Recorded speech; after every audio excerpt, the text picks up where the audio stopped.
আজ থেকে 100 বছর আগে সেই বৈষম্য নিয়ে আমাদের কাছে কথা বলে গিয়েছেন। তিনি কিন্তু শুধু নারী নিয়ে কথা বলেননি। আমাদের তাহমিদ ভাই যেমন বললেন, তিনি সমাজের এবং রাজনীতির নানা বিষয় সম্পর্কে তিনি আমাদের জেগে উঠতে বলেছেন। বেগম রোকেয়া আমাদের 100 বছর আগে আহ্বান করে গিয়েছিলেন জেগে উঠতে। এখন আমরা কি আসলেই জেগে উঠেছি কিনা, নারী এবং সমাজ এবং রাষ্ট্র হিসেবে আমরা কতটুকু আসলে জেগে উঠেছি?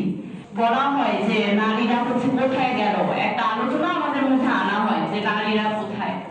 এখন নারীরা কেন একটা অংশ চলে গেল, নারীরা আসলে কি ফেস করেছে বা কি তাদের বক্তব্য কি ছিল? তো আমি চেষ্টা করেছি সমাজের নানা ধরনের মানুষের সাথে কথা বলতে, যারা জুড়াইয়ে ছিল কিন্তু এখন নাই, তাদের বক্তব্যটা আসলে কি।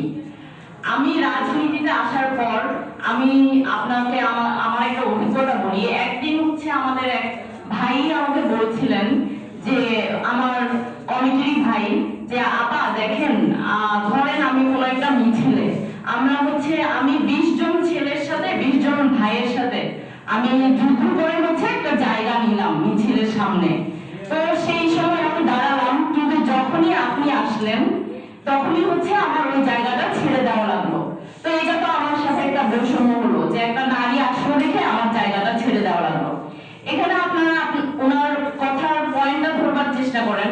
উনি এই পয়েন্টটা তুলেন নেই যে এই যে আমরা 20 জন মিলে যুদ্ধ করতেছি মিছিলের সামনে জায়গা পাওয়ার জন্য, এই কালচারটা নিয়ে, এই রাজনৈতিক সংস্কৃতি নিয়ে উনি প্রশ্ন তুলেননি। উনি প্রশ্ন তুলছেন একজন নারী আসার পর এই যে ওনাকে জায়গাটা ছেড়ে দিতে হইল, এইটা ওনার সাথে বৈষম্য হইল। তো আমাদেরকে আসলে ডিসাইড করতে হবে, আমি আমার ভাইদেরকে বলবো, আমাদেরকে ডিসাইড করতে হবে আমরা আসলে কেমন রাজনীতিটা করব। আমরা কি মাসেলের রাজনীতিটাই করব? এটা আমাদের এখন ডিসাইড করার সময় আসছে, সিদ্ধান্ত নেওয়ার। যদি আপনি সেই মাসেলের রাজনীতি করেন, যদি আপনি অস্ত্রের রাজনীতি করেন, তাহলে এখানে নারীদের আপনি পাবেন না, এটা খুবই স্বাভাবিক বিষয়। এখন জুলাইয়ের পর জুলাইয়ের আকাঙ্ক্ষা থেকে অনেক নারী রাজনীতি করতে চলে আসছে। সে চলে আসছে, তার জাস্ট আকাঙ্ক্ষাটাই ছিল, কিন্তু এখন তার কথা অনেক সময় আপনার হয়তো বা সেন্স মেক করবে না, কিন্তু আপনার তাকে তো গ্রহণ করা লাগবে, আপনার তাকে তৈরি করা লাগবে, কিন্তু আপনি তাকে নাই করে দিবেন। এই রাজনীতি যদি আপনি করতে চান, তাহলে এখানে নারীরা থাকবে না, কথা খুবই স্পষ্ট।